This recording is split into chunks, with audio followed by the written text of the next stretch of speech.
یہ نظام حکومت کے جو سیلینٹ فیچرز ہیں، اس موضوع پر میں تذکرہ کرنا چاہتا ہوں کہ مولانا سید ابو العلا مودودی کی جو کتاب ہے خلافت و ملوکیت، میں نے اس سے پہلے بھی ایک مرتبہ عرض کیا تھا، آج پھر دوہرا رہا ہوں۔ اس کتاب کے میں 2 حصے کرتا ہوں۔ پہلا حصہ اصولی مباحث پر مشتمل ہے کہ خلافت کسے کہتے ہیں، ملوکیت کسے کہتے ہیں، ان درمیان فرق کیا ہے، اور میں یہ سمجھتا ہوں کہ اس اعتبار سے اس کتاب کا یہ حصہ ماسٹر پیس ہے، بہت عمدہ۔ ویسے بھی آپ میں سے بہت سے حضرات کے علم میں ہوگا کہ میں یہ تسلیم کرتا ہوں کہ مولانا مودودی 20ویں صدی عیسوی کے سب سے بڑے مسلم پولیٹیکل سائنٹسٹ تھے۔ اسلام کے سیاسی نظام کو، دستوری نظام کو انہوں نے خوب سمجھا ہے، اور میں سمجھتا ہوں کہ علامہ اقبال نے جو چند اشارات دیے تھے اس پر پورا ایک نظام جو ہے دستوری اور سیاسی ڈھانچہ بنانا، یہ کام ہے مولانا مودودی کا۔ البتہ اس کتاب کا دوسرا حصہ کہ یہ جو خلافت سے ملوکیت کی طرف تبدیلی ہوئی ہے، اس کے اسباب کیا تھے، اس میں مولانا سے ٹھوکریں کھائی گئی ہیں۔ یہ تاریخ کا معاملہ اور فلسفہ تاریخ کا معاملہ ہے، یہ پولیٹیکل سائنس کا ایشو نہیں ہے۔ بہت بڑی غلطی ہے اس میں، بلکہ اس پہلو سے یہ کتاب کا یہ حصہ سخت گمراہ کن ہے۔ تو میں یہ دونوں باتیں ریکارڈ پر لے آنا چاہتا ہوں کہ اس کتاب کے اس دوسرے حصے کو میں بالکل اس سے اعلان برات کرتا ہوں اور پہلے حصے کو ٹوٹلی اون کرتا ہوں۔ پہلے حصے میں انہوں نے جو چیزیں گنوائی ہیں کہ اسلامی نظام حکومت میں، اسلامی خلافت کے نظام میں کیا چیزیں ہوتی ہیں۔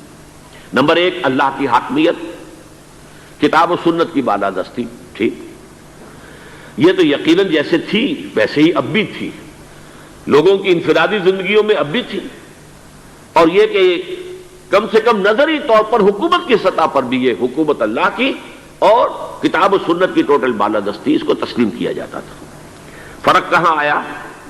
خلافت راشدہ شورائی حکومت تھی، جبکہ اب جو حکومت بنو امیہ کی بن گئی، جسے حضور نے ملکن کہا ہے، ملوکیت، تحکمانہ انداز، ہمارا اختیار ہے، جو ہم چاہیں گے کریں گے، زمین و آسمان کا فرق واقع ہو گیا۔ وہاں خلیفہ کا انتخاب ہوتا تھا مشورے سے، امرہم شورا بینہم ان مشورت المسلمین۔ یہاں اب خلافت ہو گئی قبائلی، بنو امیہ، بنو عباس، اور موروثی ہو گئی، باپ کے بعد بیٹا، بیٹے کے بعد پوتا۔ وہاں بیت المال مسلمانوں کی ملکیت، مسلمانوں کی امانت تھا خلیفہ کے پاس، اور خلیفہ کا حق اس میں صرف اتنا تھا جیسے کہ حضرت ابو بکر نے فرمایا، حضرت عمر نے فرمایا، اور یہی بات عمر بن عبدالعزیز نے کہی کہ جتنا حق کے قرآن نے دیا ہے کسی مسلمان کو، اگر اس کی زیر کفالت کو یتیم ہو، یتیموں کا مال بھی ہے، اس کی دیکھ بھال وہ کر رہا ہے، تو جو ولی ہے یتیم کا، اگر وہ غنی ہے تو اسے 1 پیسہ بھی لینا یتیم کے مال میں سے حرام ہے، لیکن اگر وہ خود محتاج ہے تو وہ ضرورت کے مطابق اس سے لے سکتا ہے، جتنا کچھ بھی ایک یتیم کا ولی یتیم کے مال میں سے لے سکتا ہے، اس سے زیادہ خلیفہ کے لیے بیت المال سے لینا جائز نہیں ہے۔ یہ معاملہ تھا ابو بکر صدیق کا، عمر فاروق کا، عثمان غنی کا، علی مرتضیٰ کا، رضی اللہ تعالیٰ عنہ اجمعین۔ لیکن اب آ کر دور بنو امیہ میں یہ جو خزانہ تھا یہ ذاتی ملکیت بن گیا، جس کی بنا پر عیش و عشرت بھی ہوئی، اور داد و دہش، جس کو چاہا جو چاہا دے دیا، جس کو چاہا اشرفیہ بخش دی، جس کو چاہا جو ہے نواز دیا، جس کی چاہا وفاداری خریدنے کے لیے اس خزانے میں سے، بیت المال میں سے پیسہ خرچ کر دیا۔ پھر عوام کے حقوق، یہ جو آپ کو ہیومن رائٹس کا تصور آج ملتا ہے دنیا میں، کسی شخص کو محض شبے کی بنیاد پر گرفتار نہیں کیا جا سکتا، اظہار رائے کی پوری آزادی ہے، ایک عام آدمی بھی خلیفہ ہے، اس کو ٹوک سکتا ہے کہ یہ کرتا آپ کا کہاں سے بن گیا، یہ تو ان یمنی چادروں کا بنا ہوا ہے کہ جو مال غنیمت میں آئی تھی، اور ہر مسلمان کو جتنا ٹکڑا بنا اس سے کرتا نہیں بنتا، آپ کا کرتا ہم دیکھ رہے ہیں، آپ نے اس یمنی چادر کا بنا ہوا کرتا پہنا ہوا ہے، ہاؤ کم، کیسے بن گیا؟ آپ ہم میں ہے بھی طویل القامت انسان۔ اور حضرت عمر ناراض نہیں ہوئے کہ مجھ پر میرا ذاتی معاملہ ہے، بلکہ کہا حضرت عبداللہ ابن عمر سے اپنے بیٹے سے کہ بیٹے آپ آزاد کر دیں۔ ان کا کہ نہ میرا کرتا بن رہا تھا نہ ابا جان کے، میں نے اپنا حصہ جو ہے کپڑے کا وہ بھی ابا جان کو دے دیا۔ ان کا ٹھیک ہے، الآن نسمع و نطیع، جی اب فرمائیے ہم سنیں گے، اطاعت کریں گے۔ وہ حزب اختلاف کا وہ رول نہیں تھا کہ خواہ کچھ بھی ہو مخالفت کرنی۔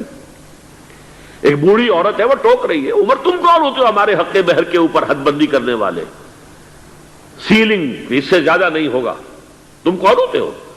قرآن میں تو اللہ نے قنطار کا لفظ استعمال کیا. ڈھیروں مال دیا ہو اگر مہر میں تب بھی اگر طلاق دیتے ہو تو تم واپس لینے کے حقدار نہیں ہو. حضرت عمر نے تسلیم کیا کہ آج ایک عورت نے عمر کو دین سکھایا اور اپنا آرڈیننس واپس لے لیا.